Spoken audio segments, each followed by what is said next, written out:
So in this video, I'm gonna share with you yung top 15 dividend-paying stocks according to Dragonfly Stockbroker. So yeah, let's go.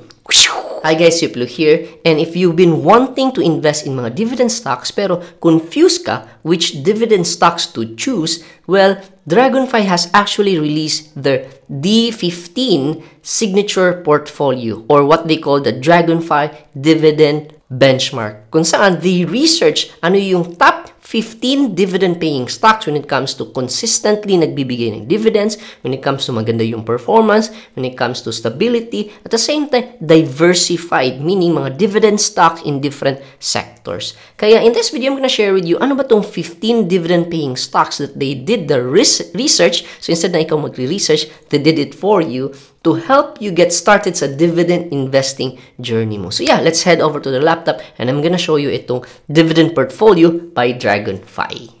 So if you have a Dragonfly account, punta ka lang dito sa market and then punta ka dito sa the dividend investor and you can see all the details all about itong dividend benchmark nila. However, if wala ka pang account in Dragonfly, you can just check out the link down in the description.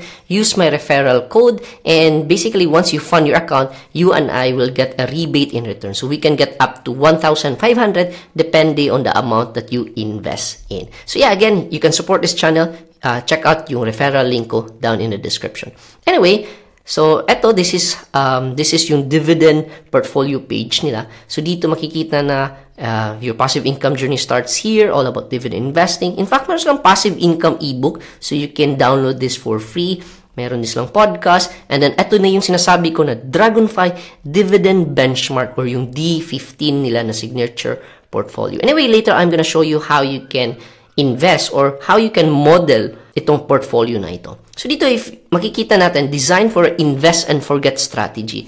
Track and copy the top 15 dividend-paying stocks updated yearly. So dito, curated list of top earners. When it comes to mga companies na top earners, maganda yung performance. Kasi again, if yung company maganda yung performance and comes to revenue, then syempre, they can give dividends to their investors. At the same time, it is actually giving 6.2% average yield, so which is pretty decent din. And then, etong yung portfolio nila, this is updated on a yearly basis. So later, I'm gonna show you yung stocks. So ito yung Dividend Investor Podcast. And then, eto na, the Dragonfly Dividend Benchmark. So, this is yung 5-year performance nila. So, this is the Dragonfly benchmark.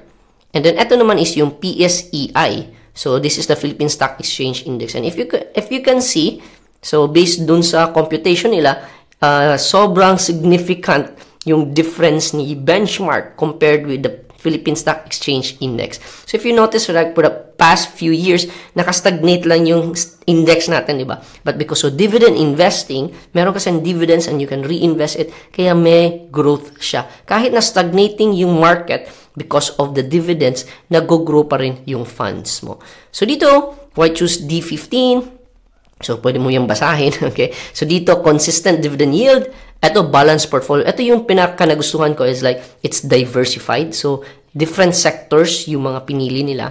Ito din, strong growth potential. So, some of these companies actually may potential for capital appreciation. And lastly, research back. Meaning, sila na nag-research for you. So, again, if you want a shortcut in choosing the right dividend stocks for you, then you might as well go with this one. Kasi, they did the research na for you. But then again, make sure din na, yes, they did the research, but make sure din na you understand where you're investing in. Hindi pwede you blindly invest kasi, research back na yan. So, invest ka lang ng invest, hindi mo naintindihan yung investment. So, again, yes, it's research back, but at the same time, make sure na you also understand what you're investing in.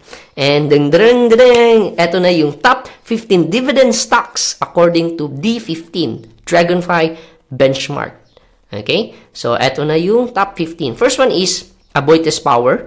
So, sobrang ganda ng presentation kasi dito makikita mo they're in the utilities na industry. May price, current price niya per share and yung potential yield, 5.75%. Ito naman, A-REIT, one of my favorite REITs. So, nasa REITs siya na sector. BPI for banking. China Bank, banking din. And then, Citicorp REIT, another REIT. And then, may mga different yields yan. Nandyan lang yan lahat. Next is Globe for telecommunications. Tapos, ICT, International Container Terminal Services, Industrials. Keeper, this is a holdings company.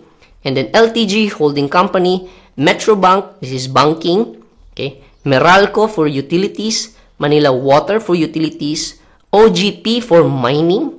And RCR for REITs. And PLDT for telecommunications. So, ito yung top 15 based on their research. And then, makikita natin yung mga different yields. Yung yields na nag-average from 3.45%, around 3%, okay, all the way to 12%, 12.64. So, sobrang laki ng dividends nito, no? So, syempre, nasa mining. So, we know the mining is medyo high-risk investment siya. So, again, kaya naka-diversified siya. So, may banking, may industrial, may holding. So far, yung wala ako dito is wala ako nito, BPIN China Bank, kasi what I have is Metrobank. Wala ako nito, ICT, International Container. Wala akong Keeper. So, I have LTG, and then I also have DMC instead of Keeper. And eto, wala ako nito. And then Meralco din, kasi sobrang mahal na yung price kasi niya. So, wala din ako Meralco. But so far, yeah, I'm pretty happy and solid na solid yung dividend stocks that is done by Dragonfly. So later, papakita ko sa iyo how you can actually invest easily using yung D15 signature portfolio ng Dragonfly. Now, before that, we're gonna watch or read muna natin lahat na nandito sa page. So let's build wealth, one dividend payout at a time. So yeah, and then ito, power of dividends unveiled. So very powerful to, like investing versus saving. So, the difference between saving 3,000 annually at 1%, so let's say naglagay ka sa bangko at less than 1%, tapos if you're investing with the same amount, 3,000 per month or annually pa rin, at a 6% return over 20 years. So, if you notice, if nagsisave ka lang, yung investment mo, 3,000 annually ha, so per year to, grabe naman, per year 3,000.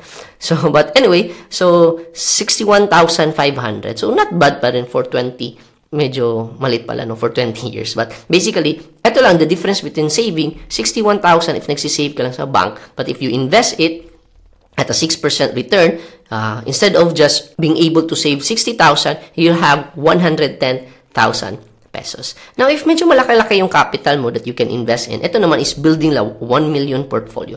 So, let's say, for example, you're gonna invest 10,000 monthly contribution, tapos, in 20 years time.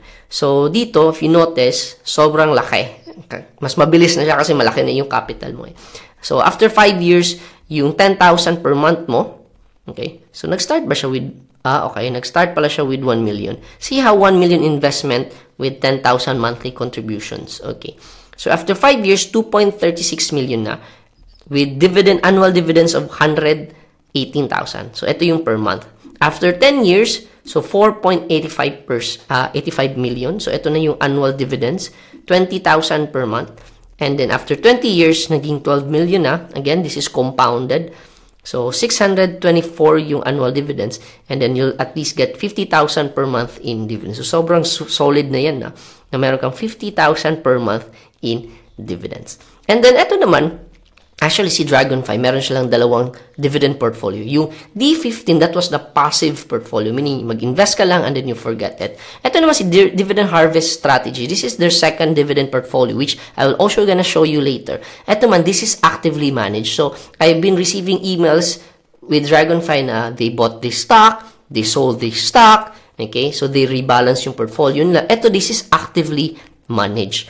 So, this is also another portfolio na you might wanna check out when it comes to dividend investing. So, ito yung system nila, establish, nurture, and harvest. So, dito, the difference between dividend harvest and D15, so, as I mentioned kanina, this is actively managed, yung dividend harvest, while yung D15, this is more of passive na, like you invest and you forget. And then, lastly, if you wanna download an ebook, so again, if may Dragonfly account ka, you can download this free ebook. So, yeah, that's it for the Dragonfly dividend portfolio. So, ngayon, let me show you how you can actually invest using Dragonfly's account. Paano ka magkapag-invest dito sa D15 para makuha mo yung mga benchmark, or you might also want to choose yung dividend harvest strategy nila.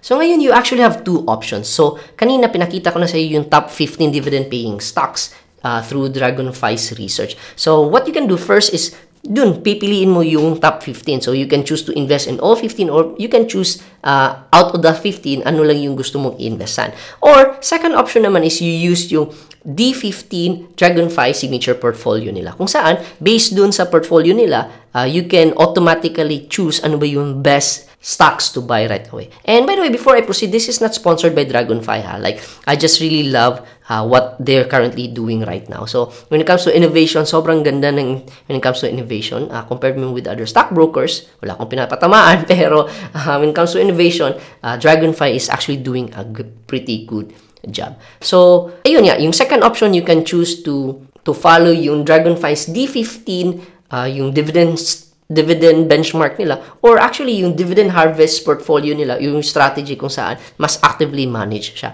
So what you can do is basically punta ka lang dun sa Dragonfly account mo, tapos click mo lang yung see more and makikita mo lahat ng products, insights, and tools inside the Dragonfly account. What you need to do is i-click mo lang tong signature portfolio. Now, once you click that one, dito makikita mo yung mga different portfolio that you can actually follow or model. So, makikita mo Dragonfly Dividend Benchmark, MoneyWise and Journal Portfolio, Investing Page Portfolio, Dividend Harvest Portfolio, and so on and so forth. So, for this video, let's focus muna on the Dragonfly Dividend Benchmark, yung D15, tsaka yung Dividend Harvest Portfolio. So, if you click yung D15, dito mo makikita yung description niya, like dito, like our carefully selected list of what we believe are the best dividend-paying stocks and growers built for passive investor. So, dito makikita mo yung within buy range. So, meron kasi sila dito like buy below price, and then ito yung currently buy range nila as of this video. So, BPI, Globe, Keeper, and MBT. Tapos, also, makikita mo rin yung full portfolio nila. So, makikita mo lahat ng stocks na nasa portfolio na to sa D15. And then, as you can also notice, this is what I really appreciate when it comes to diversification. So, if you notice, industrials, 26.67%, property, 20%, financials, 20%, services, 20%, holding firms, and mining and all 6.67%. So meaning, naka-diversify talaga yung portfolio nila. Now, let's go to dividend harvest portfolio naman. So again, yung D15, this is passive. Yung dividend harvest portfolio, this is actively managed. So as you can see dito, follow the Investing Club's dividend harvest portfolio to start building and earning passive income through dividends. So dito kasi, I believe they buy and then nagsisell din sila and nagre-rebalance sila ng portfolio nila. And as of this video, ito yung mga buy within buy range nila. Meaning, nasa buy below price ito. BPI, Globe, Metrobank, and Meralco. Now, when it comes to full portfolio, if you notice also sa full portfolio, nandito yung mga stocks, yung current price nila, tapos yung buy below price nila. And when it comes to diversification, eto naman, property is 27%, financials 18.18%, services 27%, industrial, mining, different percentages siya. So, makikita mo how diversified yung portfolio nila. So, ngayon, if you want to invest or if you want to model or follow itong mga dividend portfolio nila, what you need to do is just click itong next. And then, ito example for Dragonfly Dividend Benchmark o yung D15, makikita mo na ito yung mga stocks na within their buy range. Meaning, if you click yung next, ito yung mga recommended stocks that you can buy. So, automatic na yan magko-compute based dun sa portfolio allocation nila. And then, at the same time, makikita mo na as of this example, total investment is 38,749. Meaning, you don't have to think about it already. As long as may budget ka, click mo yung next based dun sa portfolio allocation nila, based dun if nasa buy below price sila, ito yung i-recommend nila na investment that you can invest in. So, of course, you can add more, minus mo, pero ayun nga, hindi na siya magpa-follow dun sa portfolio allocation nila. So, this is already recommended nila. So, very simple, very straightforward. By following itong signature portfolio, they already recommend ano yung buy below price, they already recommend yung portfolio allocation, and magkano yung kailangan mong invest by following these signature portfolios. So yeah, yan yung top 15 dividend-paying stocks in the Philippines today that you can invest according to Dragonfly's D15 signature portfolio. So again, you have two ways. You can choose on your own. So out of those 15, pwede kang i-choose on your own, or you can choose all of it, or you follow yung D15 or yung dividend harvest strategy nila na signature portfolio wherein they'll be the one to do it for you. So, sobrang solid ng mga features inside Dragonfly. However, if you're wondering, Tiyo, legit ba talaga yung Dragonfly stockbroker na yun. Actually, meron akong review about Dragonfy. So you can check out this next video kung saan I actually share dito yung honest review ko when it comes to Dragonfy. At also, you can also check this next video kung saan I also share dito yung trading experience ko when it comes to Dragonfy. So yeah, you can just choose any of this video and I'll see you there.